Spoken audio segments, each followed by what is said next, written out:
I last talked to her, I think it was 2022, even more than 2 years ago, more than 3 years ago, actually. Yeah.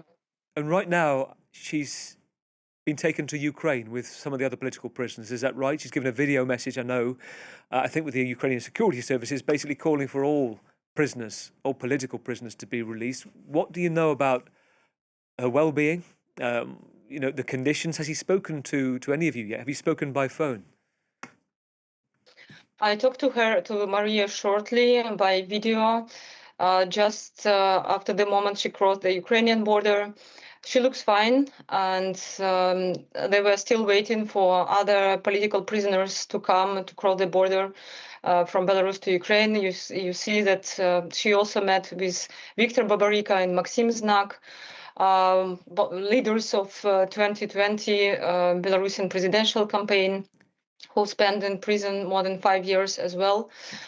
And we know that they run now the medical checks, actually checkups, but we of course expect them to come soon to European Union, Poland or Lithuania. So we will also explore the details because we want to meet our family members, of course. Just to say that, of course, we actually expected them to see them and to meet them in Lithuania or Poland, but not in Ukraine. This has changed the last moment. Plan changed by the Belarusian authorities. But anyway, of course, to see my sister, to hear her voice, that she is free, she is fine, was a huge relief for me. Just to remind those watching and those listening of your sister's story, which is incredible. She's an incredibly talented flautist. She's an orchestra conductor who started to take part in this huge protest back in 2020. And if I remember rightly, she was snatched off the street. She was told to leave or face a long-term prison sentence. And you told me in the past, she was close to the border. She ripped up her passport in defiance and ended up inside prison. And from that moment, what had her time inside been like, and what glimpses did you have about her condition, her isolation, her treatment? So it's changed through the time, actually. She spent for a year about before the trial. Maria was sentenced to 11 years in prison in 2021, then transferred to the penal colony in Gomel near Ukraine, not far from Ukraine. For some time, we still had communication, some letters, some phone calls, even video calls. That was the last time I talked to her in July 2022. But then she underwent surgery on perforated ulcer end of 2022, and shortly after the communication stopped, and we learned that Maria was pushed in a punishment cell in isolation. She spent in incommunicado detention for almost 2 years.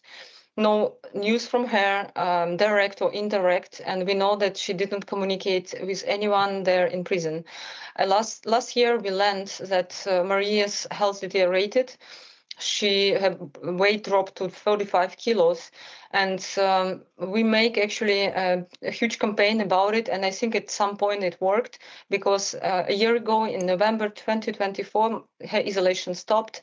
They started to provide a medical treatment for her, better treatment, and as well better nutrition. And she had the chance to meet our father for the first time, also like in 2 years. We knew that later her conditions improved.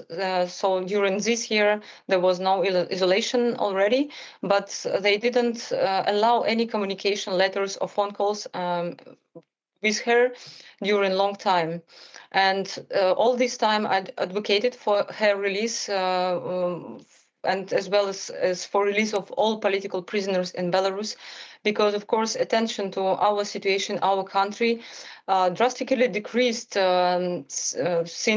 especially since 2024 full scale Russian invasion to Ukraine. But as you see, that it's still critical, this situation with political prisoners, critical issue for Belarus. More than 1,000 political prisoners still remain in prisons.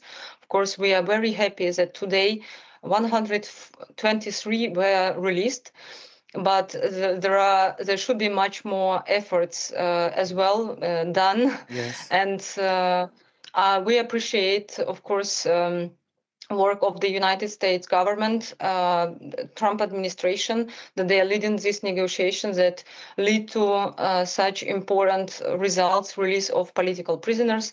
And just to remind that during this year, such negotiations with the US and Minsk led to liberation of more than 200 people already. Just to remind you that in June, Sergei Tikhanovsky was released, husband of Svetlana Tikhanovskaya, with a group of other political prisoners. 51 political prisoners were released in September this year, earlier, with a group of other prominent activists. So we see that this process, which is very important and crucial for us, it continues.